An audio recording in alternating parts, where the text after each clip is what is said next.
Welcome to the CEN show, a platform where we learn from the world community. I'm your host, Rashaki Maskani, and on the panel this evening, we have Professor Amin Rahh, we have Brother Rahh. And this evening of our guest, I met him at the gym playing a little basketball, and we got to talking, and I told him about the platform that we have and the podcast and all of that.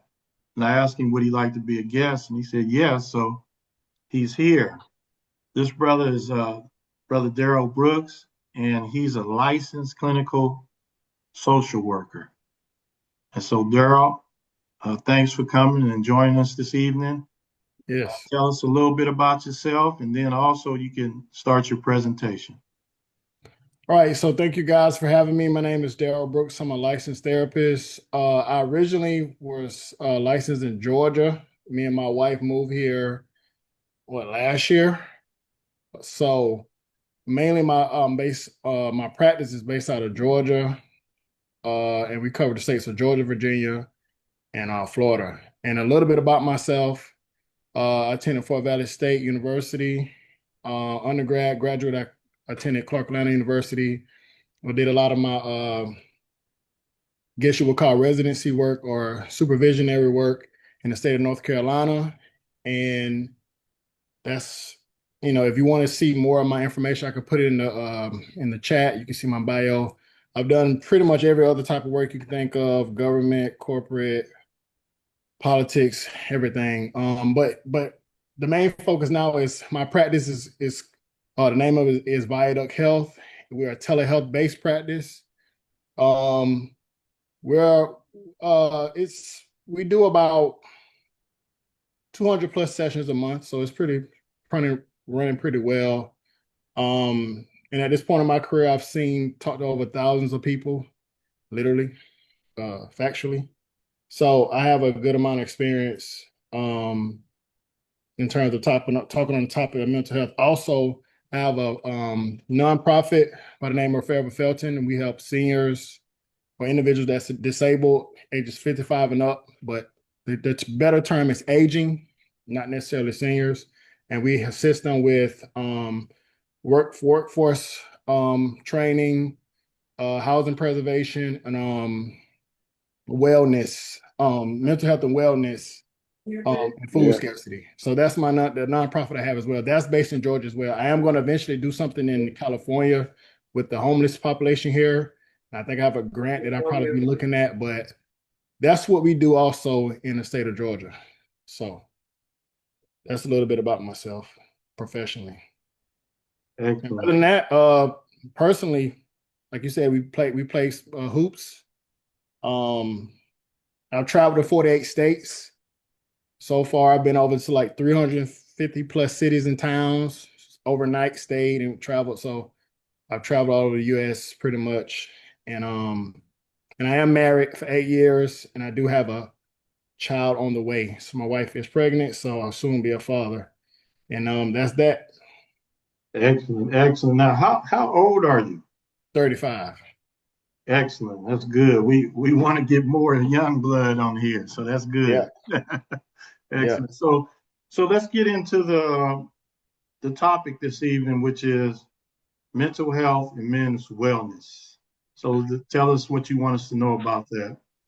All right. So really, on here, so I guess what I'll do is just because you said there'd be maybe some questions or something, but I'll just start with what I thought to be. So over this topic, I do different speaking engagements and things like that. So I went to my assistant and I told her to draft up.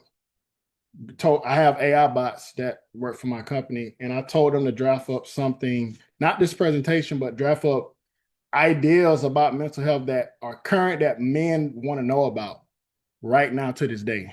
So the topic that they stated is the most relevant right now is relationships and emotional health, meaning how to heal from absent fathers, how to deal with relationship communication, how to deal with emotional intimacy, how to deal with rejection, and how to deal with how to have a safe space with other men.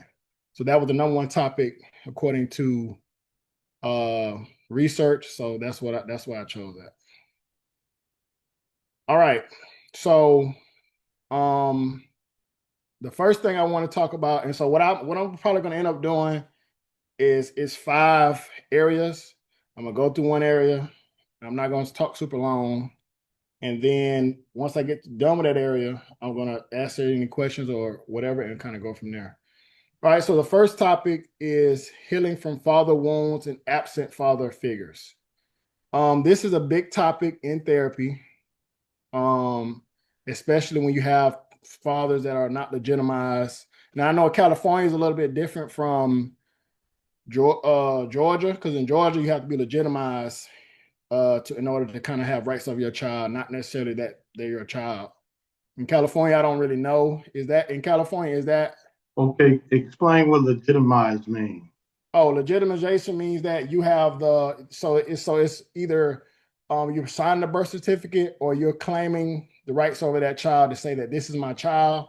And typically, if you're married in Georgia, you're automatically legitimized and you have rights over your child, even if they're not your biological child. If you're married, every child that comes to that marriage, you have rights over.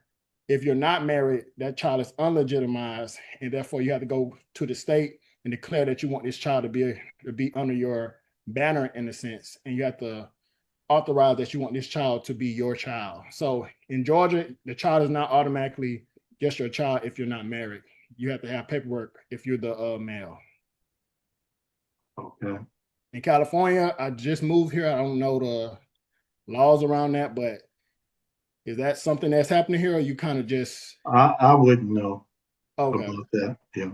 All right, but that particular subject is big, in at least with men. So the first thing that we look at with absent fathers, there was some quick research that talked about that in terms of having absent fathers. Um, Back in 2023, over 40% of fathers lived apart from the child. It doesn't mean that they were not in their child's life, but lived apart. And some of that deals when the father is absent, we know that children end up having more aggression, they're depressed more, lower self-esteem, especially in men, young men, because they don't have a masculine presence. Young ladies, you see more being promiscuous. You see issues with confidence, all the negative things. Does that mean you're going to automatically be there if you don't have a father? No, but we're just talking about what predominantly happens. Also, there's some stats that show if you have a father in the home and you have a married couple, they have the same statistical outcomes in terms of academic achievement, childhood pregnancy, reduced childhood pregnancy, and just overall better health and well-being. So that goes to show you that fathers in the home are extremely important. The other thing that I wanted to focus on, so I want to discuss this in 2 pathways.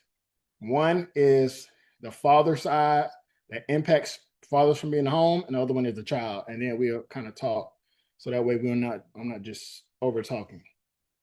So with the father, and I'm just going to relate to the biggest things that I've noticed trend wise with other therapists, and we'll just say things that I've noticed in practice over the years, probably over the last 2 years, and I've been in practice 7 years, and that is fathers um, have issues with being away from the home because of deterrence and issues with the child's mother. So a co-parent agreement usually isn't established. So some form of a mediation agreement, a custody agreement, some agreement is not established because number one, some families, especially if it's a minority family, they don't want the government involved in their saying with their children or money or anything. So that is the top 3 things, like on the top 3 scale, not having the government involved and they're in the saying. And so that person may believe if I do an agreement, if I do mediation, if I do child support, that's involving the government. In actuality, it creates more structure. So, and because what ends up happening is if one person decides to have a new partner or I don't want to have I don't want you to have access to your child anymore, or whatever the case. Now you're dealing with a couple of months to a few years of back and forth about custody, and that back and forth creates a scenario where the father may not be in the home because now they are feeling like I don't. This is not worth me going back and forth with the mother in order just to have a relationship with my child, which I do love my child, but I don't have the emotional capacity to get through life and deal with this back and forth. So that is a top three reason why some men are not in the home in terms of the a negative co-parenting experience. So some other reasons could be value.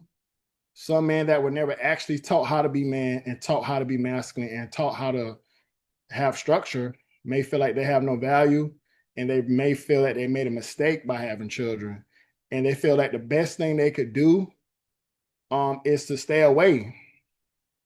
And not in a way, a sense of like, I don't care about my child, but like, well, maybe since I'm not, I don't have the emotional capacity to build up myself or work on myself, I don't know where to start. Maybe the mother, if she's decent, I'll just give her a shot at it and we'll just kind of see what happens. I'm not saying this is for every family, but I'm saying that when a man does not have a sense of value, he have a sense of embarrassment. And as a result, he may try to shy away or avoid from trying to be in that child's life, which is what we call the hidden self issue. Um, another thing I want to add on the father side, lack of empathy.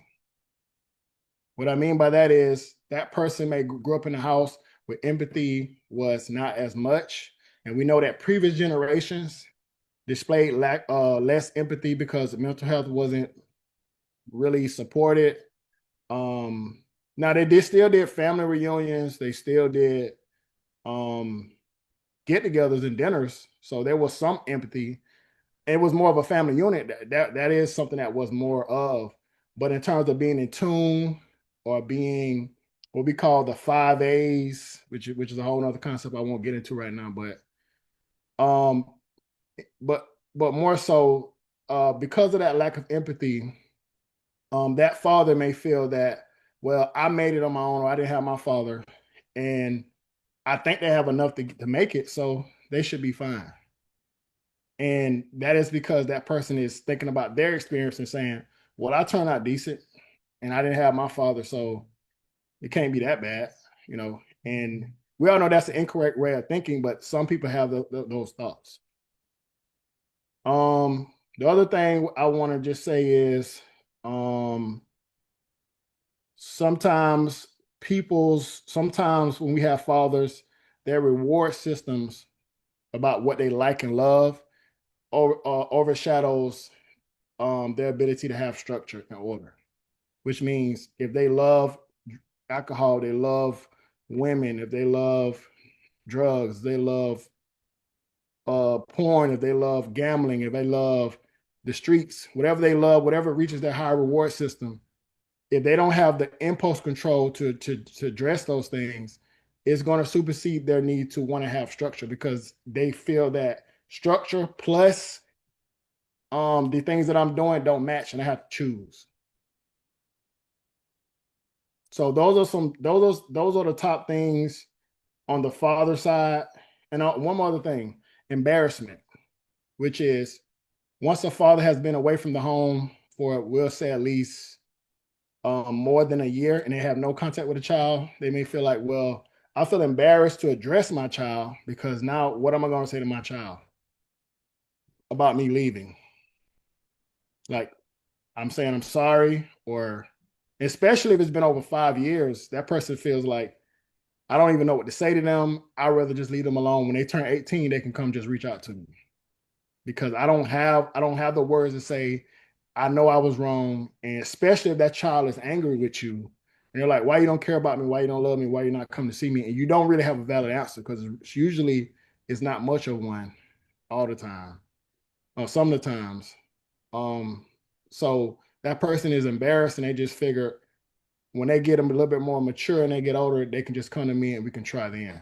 Because right now I don't have the bandwidth to explain things to them about what's happening, and maintain myself, my own emotional regulation.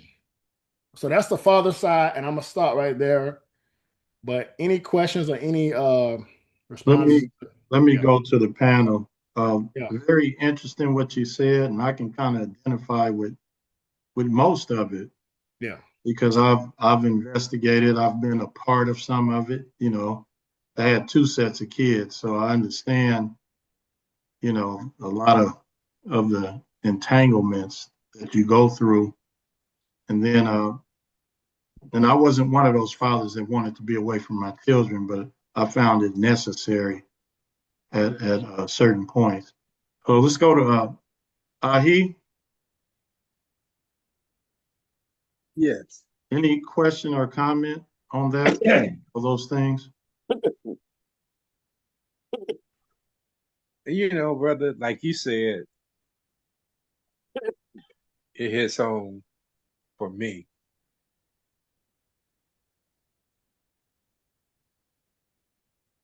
And I'll pass. What's that? And that's all I have to say about that. And I'll pass on this. Okay. All right, Professor Rahh, question or comment? First of all, glad to have you on the show, Darryl. Thank you. You got an interesting profession as a social worker and therapist. That's two different things. They're basically the same, but they sometimes they could be different if you're not at the highest level. But in my situation, I'm both, but they can be separate depending on your education level. Well, I mean, how do you treat it? And the only quick thing I'll say about it is a social worker is more macro and community centered. And when you become a therapist, that's more towards the license portion, and you're not focused on direct or micro, which is, Let me put it this way. yeah. Do you work for social services or do you have your own practice? I have my own practice.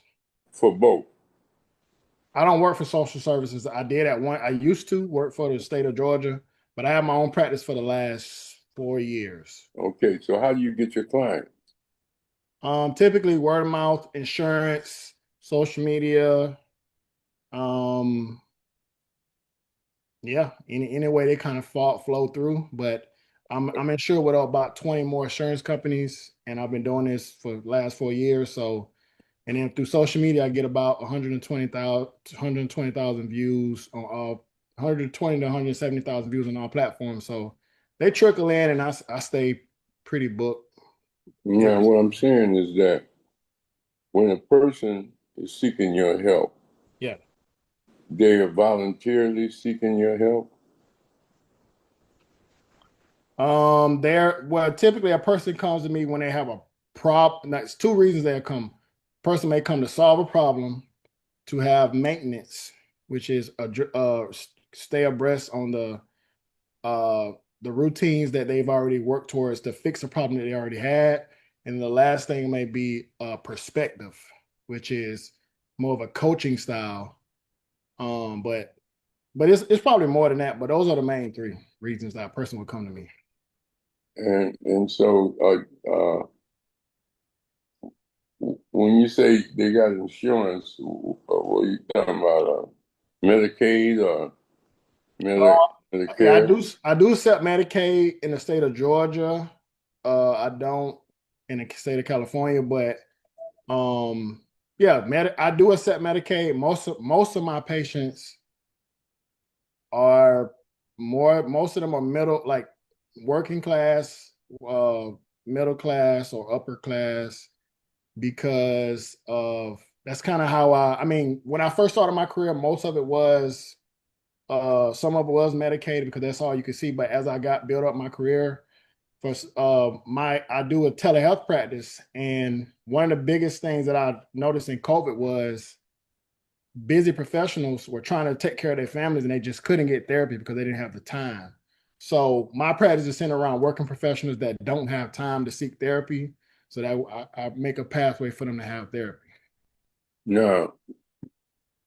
So these are people that want to get with their kids and reunite with their kids. Typically, when somebody comes to me, they want to be around there with their kids. I don't.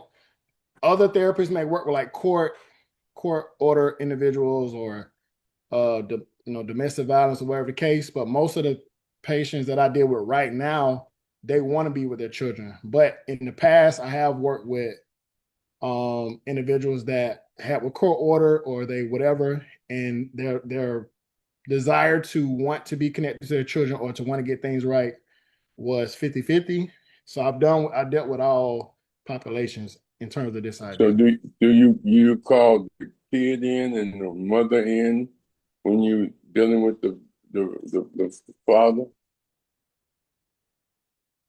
Oh, you mean like family therapy?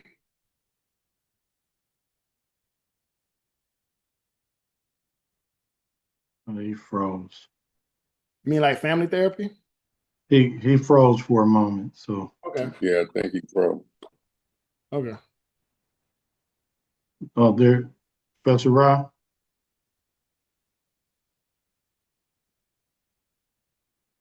All right. Well, what I can do is I could just go over to the childhood part and then you can kind of keep going. I think he's back. He's Professor back? Rahh, Yeah. All right.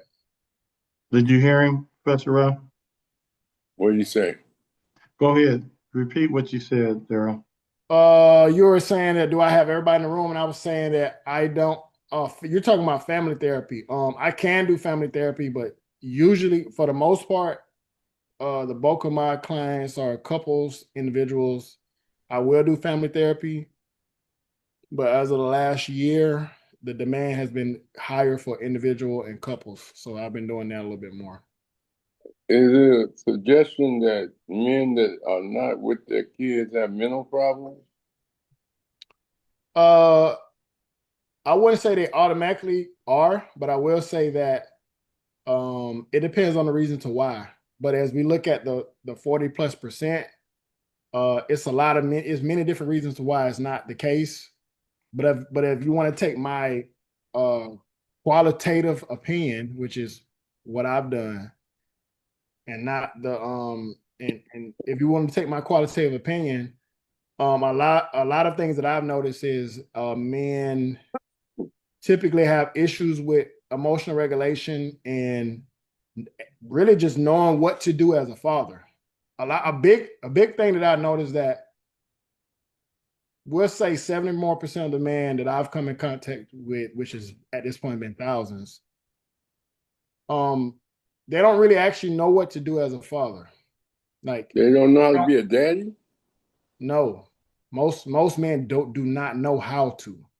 They know what they were taught, they know what was passed down, and they know what they saw from other men, but they never been taught actual real structure.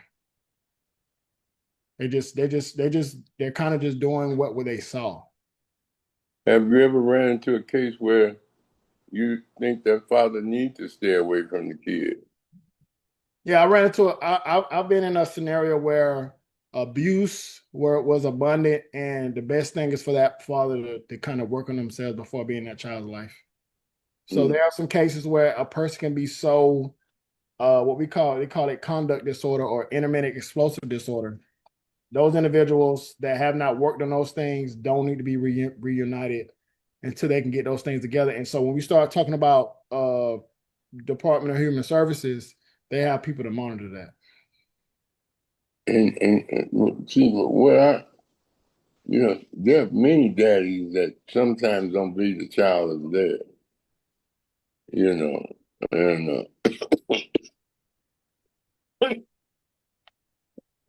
and that's why they stay away. And then they don't want to deal with the child support because the child support is a doozy. If you've been away and you got to pay that back child support, um, by saying you are the daddy and you just been away and you haven't paid it, but are these daddies, you say they're middle class, most of them, right? Working class? that I deal with. Yes. Yeah. So you have a screen on who you take? No, I don't discriminate or anything like that. That's just who seeks me out. Okay. And so, but at the same time, when you have fathers that question the mother's claim that he's the daddy, have you had them type cases? Well, I mean, in any situation where you're not sure that's your child, we're looking at blood tests. We're not gonna ever go with the guessing. I'm not ever gonna advise someone to treat them and then guess whether their child is there. We need to know. So that's gonna be the first thing. If they say, well, I don't want to know because it is my child, I don't have the money, that's about accountability.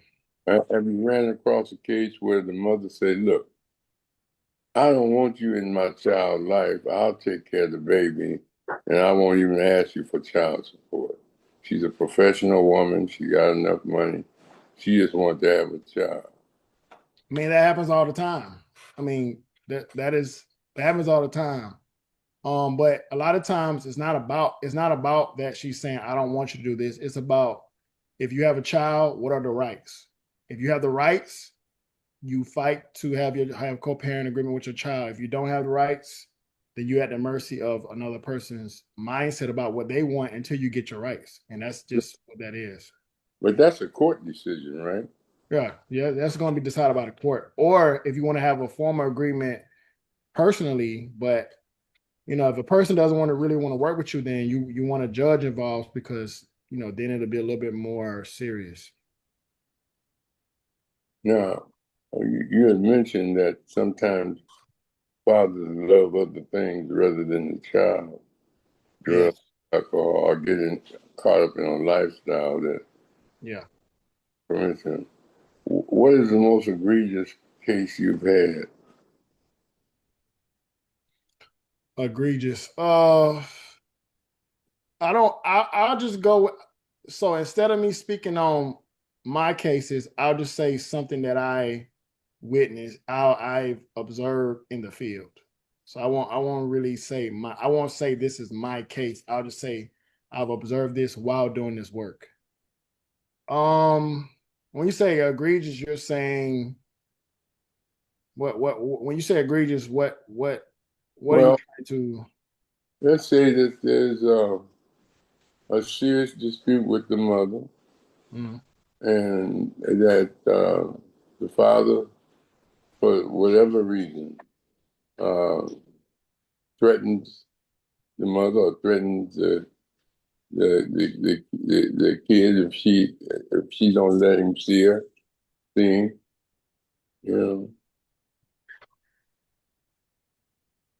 know. If she still fighting, there's mothers that will fight. They don't want the man involved at all. Yeah, that happens a lot. You have a lot of times where you have mothers that may say, "Hey, I don't think you're a best fit," or "I don't really care for you," or "I don't think we have a good co-parenting arrangement," and they want that person away, or they whatever the case. Um, that happens a lot. But again, um, the only thing that I've seen that often pops up as a trend is if you don't have an agreement, mothers move into another country, move into another state, and they're just leaving, and then you have to deal with that back and forth. Um, that's the most that I usually see dealing with patients just moving. Yeah. In terms of something drastic, I want to say that there's like overly drastic things, but mainly it's just dealing with when you're dealing with distance. Distance is the biggest killer of relationships, especially when you're dealing with children. And cause think about it, if you have a long distance relationship with a woman or your lady, that's a problem. Just imagine your child that needs you, and you have a long distance relationship. So long distance relationships are what impacts um, fatherhood, and also co-parenting the most. Mhm. I'll come back, Rashaki. Okay. All right. So you want to move to the children aspect of it? Yeah, the real quick thing I want to say about the children aspect is one of the things I think I talked a little bit about how children are impacted, but um when fathers are not in the home as a result of this, you start to see um the absence of wanting to follow home structure. You see what we call crash shop behavior, which is a big thing that is talked about lately on social media. And then you see heavy acceptance from peers. And so that's why you see people join gangs, different things like that. Now people are not really joining your traditional gangs. They're usually joining like neighborhood gangs, and they're calling them whatever they call them, and then they're doing petty crimes that way. Um, not every group, not every gang does criminal activity, but yeah. But anyway, I wanted to add that child part because the home structure determines how that child is going to have their expression. So when you see a child say they're fighting at school, they ran away from home, they did whatever, that's them trying to have expression about what's happening around them. And they feel like the way that I can get away from all this is I just leave. Or the way I can just release my anger is I fight this person, I feel better. So you start seeing oppositional defiant behavior. And if they're going extreme, you start to see conduct disorder. And they start to introduce themselves into crime. But home structure, the lack of wanting to accept home structure is the first thing you'll notice. Um, the other thing would be the crash out behavior, which is not caring about life, being willing to do whatever or to die for no risk, no reward, and acceptance from peers, which is one of the 5 A's that you get from your parents. You make acceptance from your peers, which is a social developmental benchmark, by the way. Like that's something they should be kind of doing in a sense, but when it's negative, they're still willing to do it. So you have acceptance that you don't learn from your parents, that you're trying to interpret and master out in your peers. And your peers should not be the first place that you learn acceptance. It should be learned first in the household. So that's the quick thing I want to say about the children, how they're impacted from this. Of course, we all know they're impacted by it. They're not getting properly trained on how to be a man. They're not, or how to be treated by men if they're a young lady, little girl. But typically, the children are impacted due to the lack of home structure. And when you have a lack of home structure, it really just breeds everything else. Um, If you look at any of the crime, any of the opposition to behavior in the school, any of the misunderstandings regarding wellness and health among children, it's just due to a lack of home structure. And typically, men, I'm not saying men are the only ones that can do it, but they typically are the ones that spearhead that idea. And that's why we have those statistical outcomes that I talked about before. So when you don't have a male in the house or a man in the house in these particular types of homes, you will see um, a decrease in everything. It's almost like having, and I'll give an analogy. I don't want to analogize children and and mammals or pets, but just imagine having any pet and you never train them. And we all know that pets need structure and they can be a asset to your family and all those things. Never giving them structure and expecting them to have good outcomes as they matriculate through life. If you have a pet or a dog or whatever you have, usually it's dogs, and you don't give them any structure, you're gonna have a scenario where that dog is gonna probably get in mischievous behavior in around your neighborhood, or they're gonna tear up your stuff, and they're gonna be a problem. So structure is needed throughout life, especially for children. But I gave that dog analogy because that's not even human. And without the structure, you see the problem. And think about households that have structure with their pets and how they behave and how they turn out. They live longer. They do better. So structure is extremely important. Anyway, before I move to something else, any questions about the child piece? All right, Brother Ahi, anything about the children? Yes, brother. I mean, just earlier you struck on a note with me, and it was very personal, and I never heard it articulated like that. Uh, and it was simple and to the point, and your whole message is like that. Because I am one of those fathers. I wanted to be more active in my children's lives. Um, my children's mother is one of those women, Howard educated, um, financially stable, um, and it was a issue where she was in it something, and it's kind of personal, but I'm just going to say it. Yeah. With me, I wasn't the main kind of person. I was kind of like the fall off guy. And I know she loved me and everything, but she was like for control. She didn't need a man. It was at that particular point. It was about um, give me the semen and give me um, the money for child support, and I ended up in that kind of situation.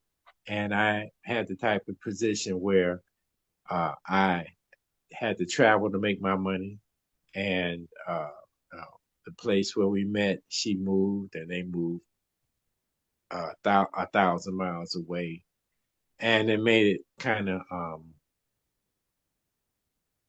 difficult to parent as a father, and found myself kind of trying to compensate through material things, money, uh, and then when I had the chance to parent, instead of being able to work it through and find my way as a father, and them uh, having a clear idea of them as my child. As every new parent has to do, you have to work your way through it and develop that relationship with your child and work through it. Yeah. And there was always interruption.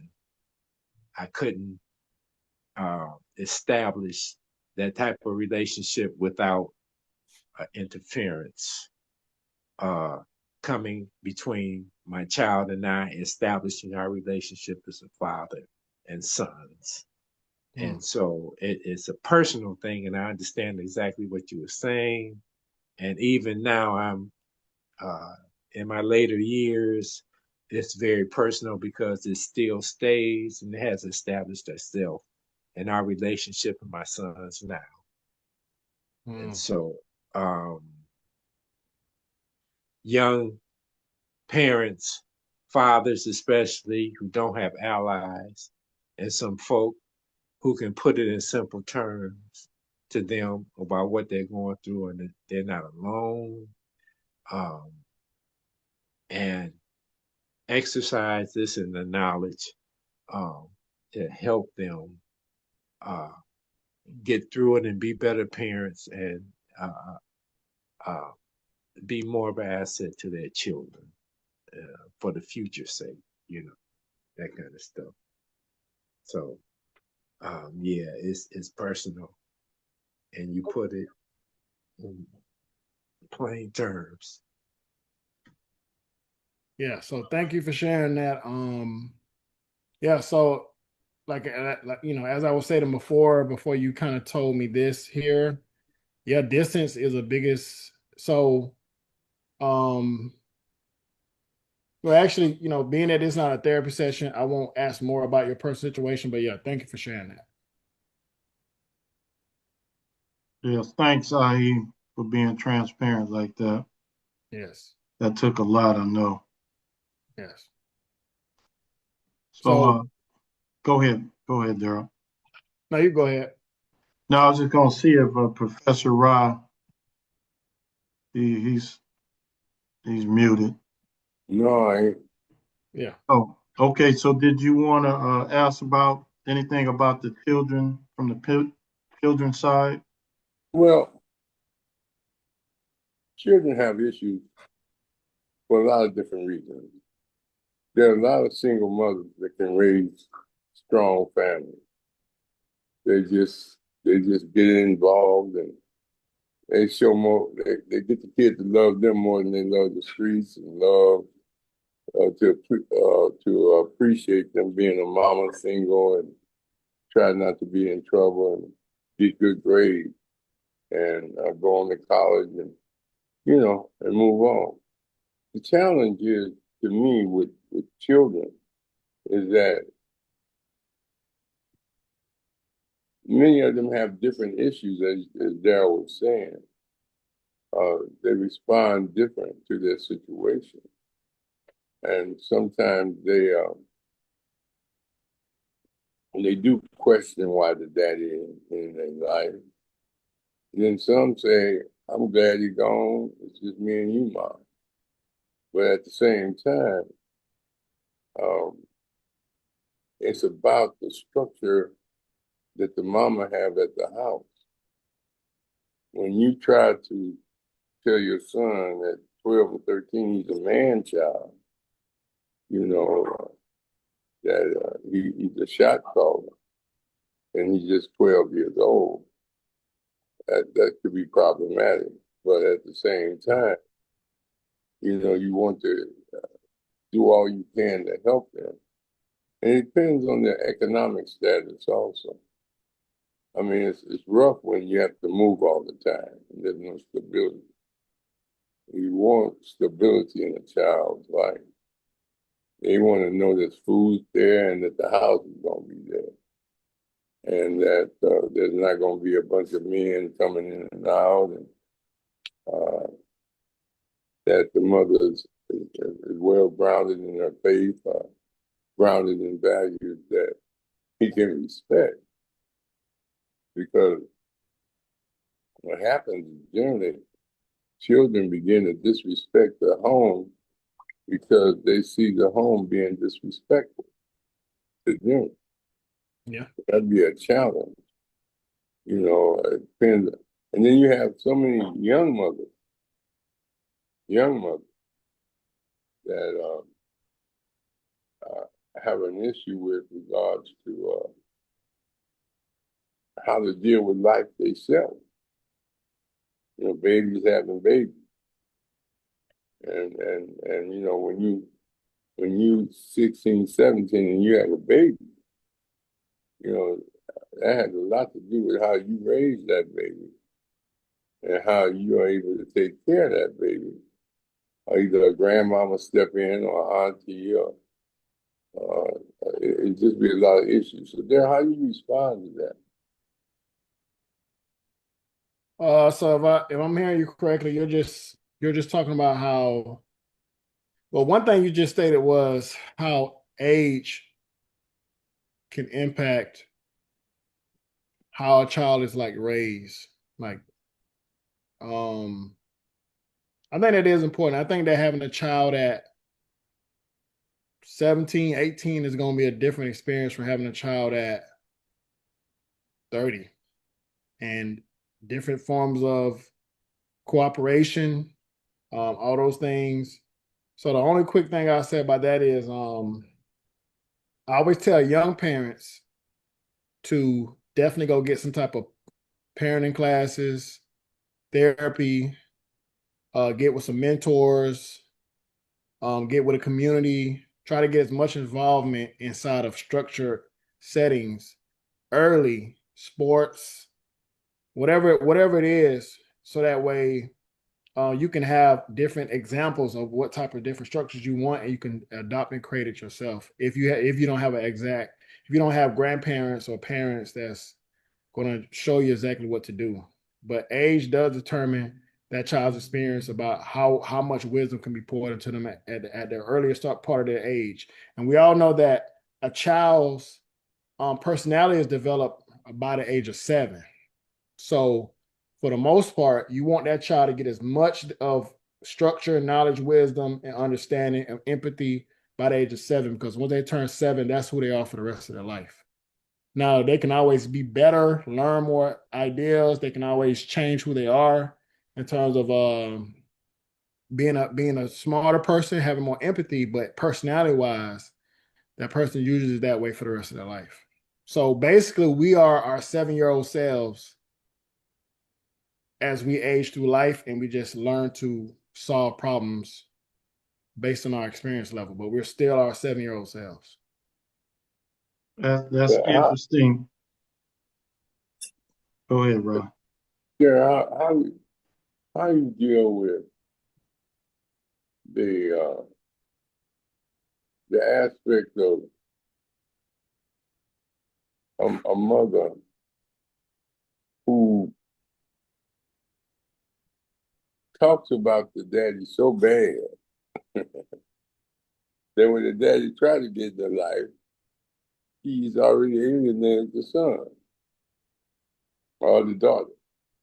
But you're saying that the mother has bashed the fathers to the point where the children don't, they almost like resent the father. Yeah. Yeah, that can happen a lot. That I always definitely recommend therapy, and if you can't do therapy, then there needs to be a point of contact with the family to have some type of family discussion. Now, does that happen all the time? No, you have two separate households. That person says, "Hey, I'm your mother, I'm your father. I don't want to sit down and talk about nothing. I just want to help raise you up and move forward. I don't want to sit down and talk about nothing with them." Does that Mm. happen? Yeah, but if you want to be better about your children, the biggest recommendation is to sit down and say, look, we have our differences, but our goal is to raise you together with a plan and to have you be successful or independent. Because really you're not really raising your children necessarily to be successful. You're raising them to be independent. And hopefully with that independence, they end up being successful. Yeah.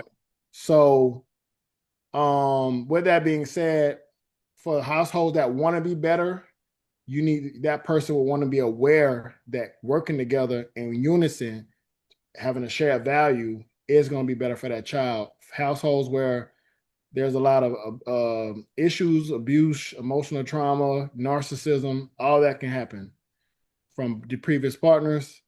You want to be able to sit your child down. At least when you talk to them, you want to say, hey, I understand what you've been told about me, but my goal is to stay in your life and show you who I am.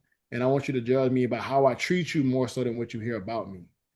And then Well, there, how you deal with you get a girl a baby, she married or dealing with another dude, and Mhm. you get involved with your son, and there's some challenges in there. That's why you have your paperwork and mediation agreement. So mediation and your court agreements. Your court agreements. Now, are you asking, will you be able to absolve yourself from drama? Sometimes you can't. But will you be able to have structure and what is or isn't allowed? Yes. So whatever you want to happen, you put it in writing. Whatever you don't want to happen, I'm sorry, Mhm. whatever you don't want to happen, put it in writing. Whatever you want to happen, you put it in writing, and you find a way to get agreements on it. And if it's not in that agreement, the way you can and can't do it is all open game. So that's what I was going to saying about the whole government piece. In this situation where you don't have a person working with you, you have to get someone else involved, or not, you're going to have some issues because they've already decided they don't want to work with you. Especially if that person is upset and they want you to behave a certain way to work with them, or they're narcissistic. There could be many reasons. Not every person is narcissistic that doesn't want to work with you. It could be trauma. It could be what transpired. It could be narcissism. It could be many different things. But typically you want to make sure that that paperwork is right, so that way some of those behaviors are curbed instead of like giving somebody discretion. Because when you give somebody discretion to do whatever they want with no limitations, you're going to get their expression for whatever angry way they feel about you in that relationship. But it's hard to get contractual arrangements when uh, the mother uh, won't sign it, won't agree to it. You don't agree to a custody order? Not well, you were saying that you try to get your paperwork. Are you saying from the court? Or are you Yeah. saying You go to the court. Once you get legitimized, you try to push for 50-50 custody if you can. And during that 50-50 custody, you talk with your lawyer or you talk with whoever you're going to have to deal with, usually a lawyer, and you try to fight for the structure and the rights you want to see and the structure you want with your child. And you try to fuss with the mother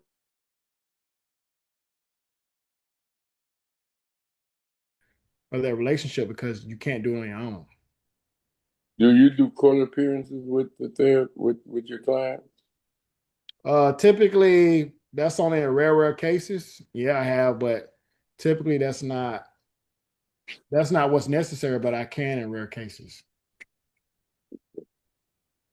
Well, I'm talking about if you doing therapy and you find that the mother's just being uncooperative. I mean, typically a therapist will come for that. Usually it'd be like some show up.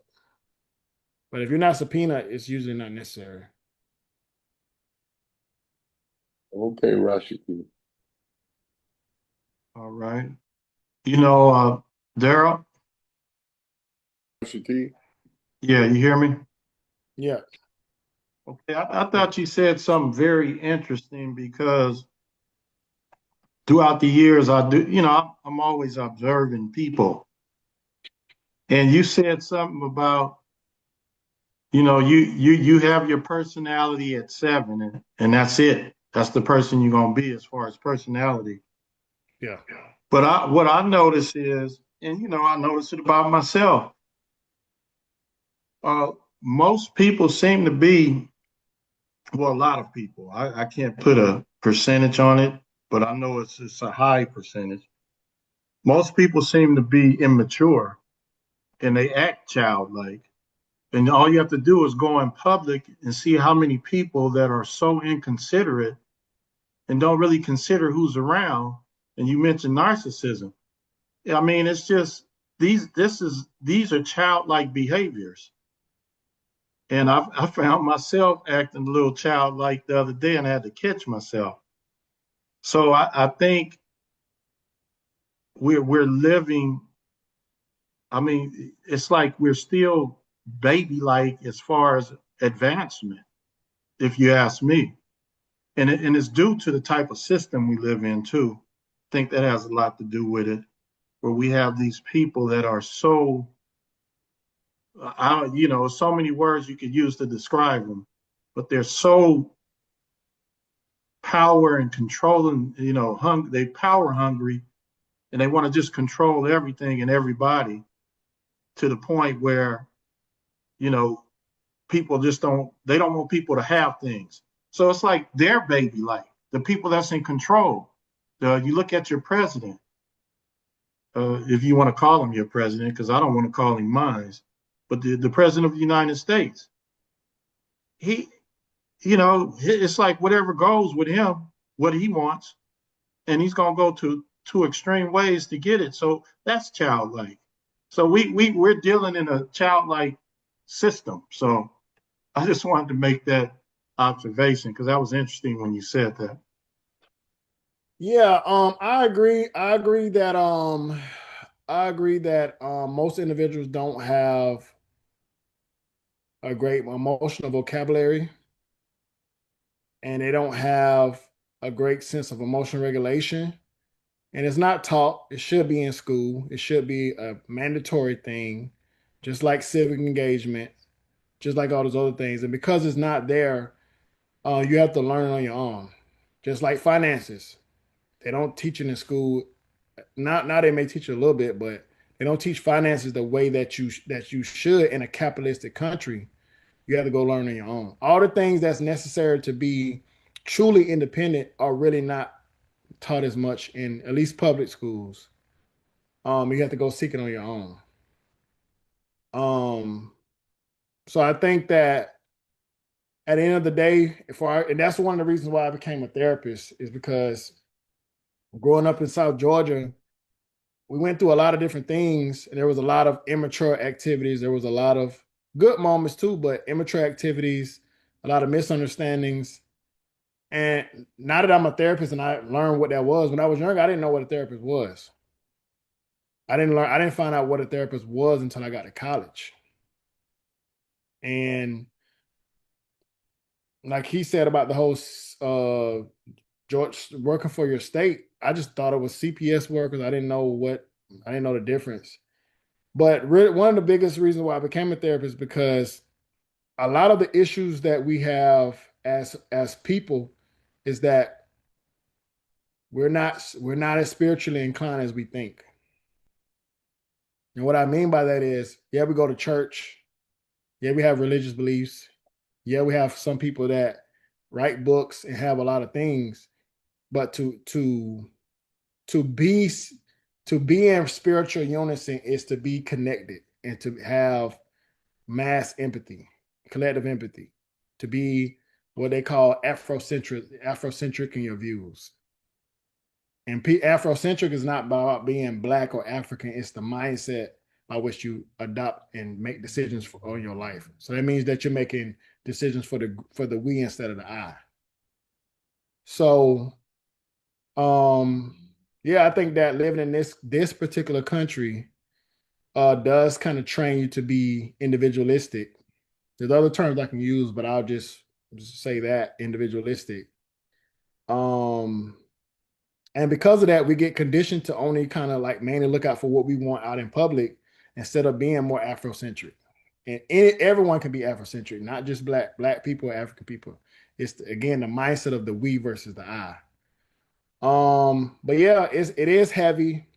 And when we talk about fathering, like I told you, say it back to you before, being a father is about committing to.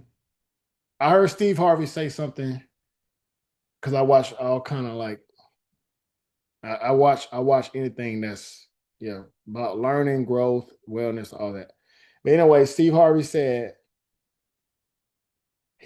your father is the only person on this planet, or should be the only person on this planet that typically wants you to be. He's the only man in this world that wants you to actually be better than him. He said other people don't mind you being better than them if you are. They don't actually want it to be the case. Your father is the only person that actually wants you to be better than him by the time he leaves this earth. He wants to know, before I leave this earth, is my son better than me? And if you're better than him, then he felt like he did a great job as a father. That's called a human advancement, and Yeah. hopefully that's occurring.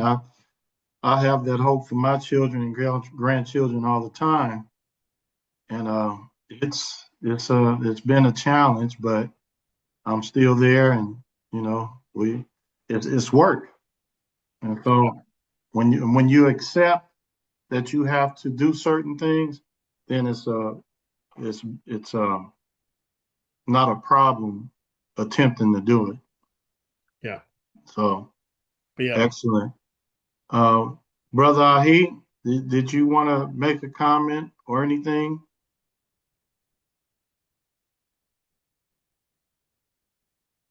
No, brother, I'm full for the evening. This has been like it's been personal, Okay. and I appreciate this brother.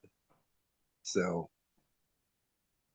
because he put it plainly, and I feel him because it is personal. So thank you. Yeah. Appreciate you, Brother Ahi, for being with us.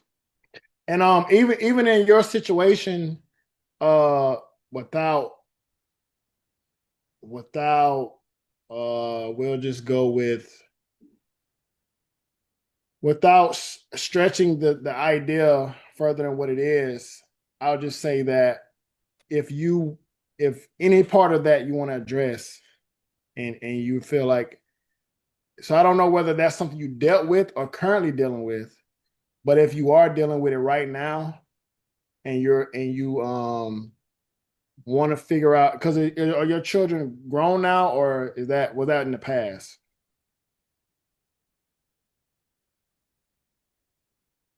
The past is current because it manifests itself in what is our realities now.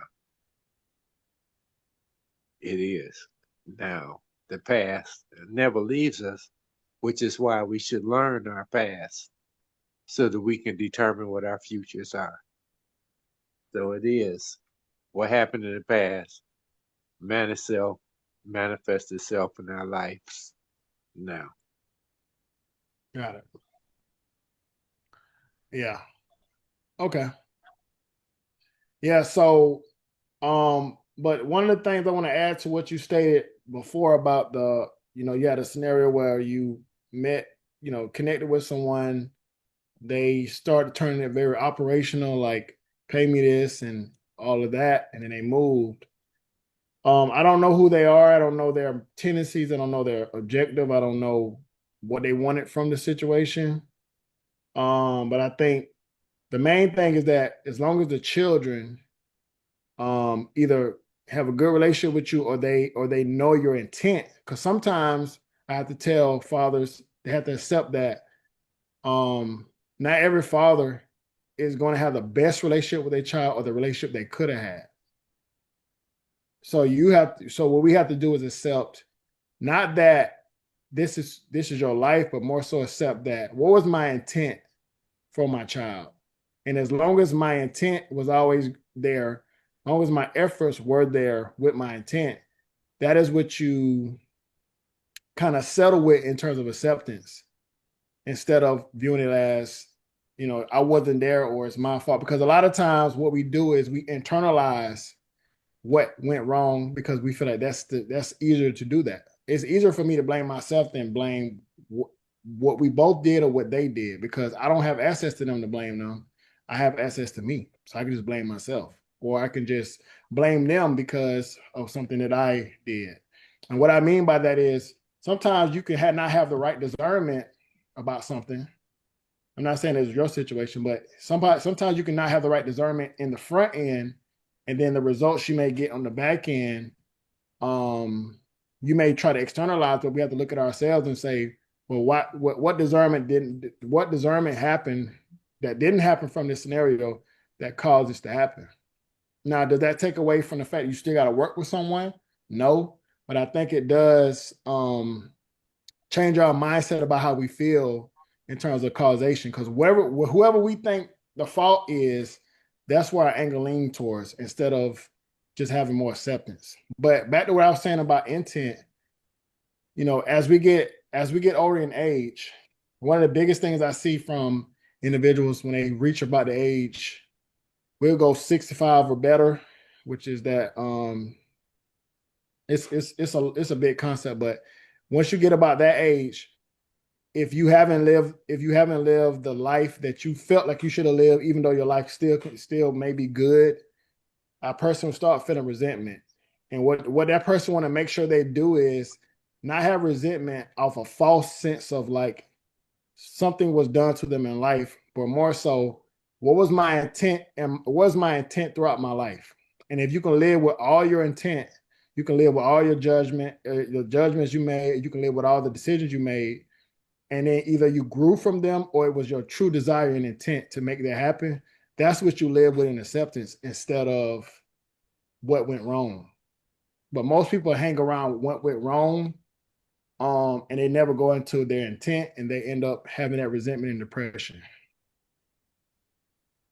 Thank you, because they're brother. not getting the results from having their child love them or their child speak to them. It's like, your child may not speak to you or address you in a certain way, but my intent is always to love my child, and I've tried to love your child, and the intent is what matters in the end, as for the individual, more so than what's not going right.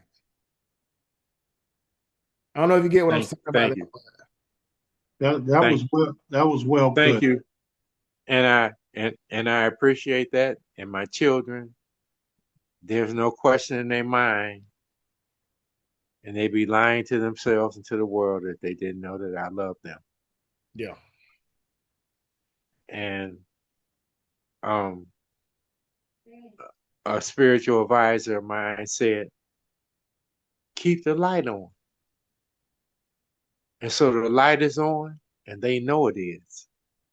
And I'm not one to know what's happening really now with these younger people and what the deal is. I know that their mother raised them, and I worked on the road Yeah. to provide them with the lifestyle that they had. And I tried to compensate it in the wrong ways. And when I tried to correct it, there was an issue because it was the power shift between you and I, my child, developing a relationship. As humans, your daddy, my son, and it was not only interference from the mother, but from the system. So, um, this is, bruh, thank you for coming because it's it known, and you are few that need to develop this in our family, our black family who has come from a both parents household to women raising our children and fathers being secondary. We got them wearing women hairstyles. We got them sensitive where you can't even be direct with your sons, and interruptions not only from the system but from within. And you are putting it out plainly and directly, and it's not don't have to be emotional, but you know it is with those that you study. And I appreciate we need more because women have always had their rights, more rights, even our sisters, than their brothers, the men who raise their children, the children that they want to raise, the men that they attracted to, they not raising them to be attracted to what they were attracted to. And uh, this needs to be addressed. Thank you. Okay. Thank you. Thank you for sharing that. All right. Before we take our pause for this evening, is there anything else you want to say, Brother Darryl? Really, I want to thank you guys for inviting me on to talk, to chat about a topic that is pressing, and also for sharing your experiences, and also the questions. I think that this is the topic that, again, needs to be discussed. If any listener or anyone that eventually comes on, and whether you're watching this on YouTube or any type of channel, um, my my link tree will probably be, so if you go look up my name, you can follow me on any social media platform, therapist_D Brooks. And once you go in there, you can look on my link tree. And if you're in the states of Georgia, Virginia, or Florida, you can book a session. If not, you can go on my pages. Any information that you see that helps you out, whatever it is, feel free to review. And if you would like me to do a future podcast, an interview, a course, anything, that's something that can be done as well for schools, for churches, for anything, and speaking engagements. So that's right now, it'll probably be throughout the state of Georgia and California per se for right now. But so that's something I want to add as well.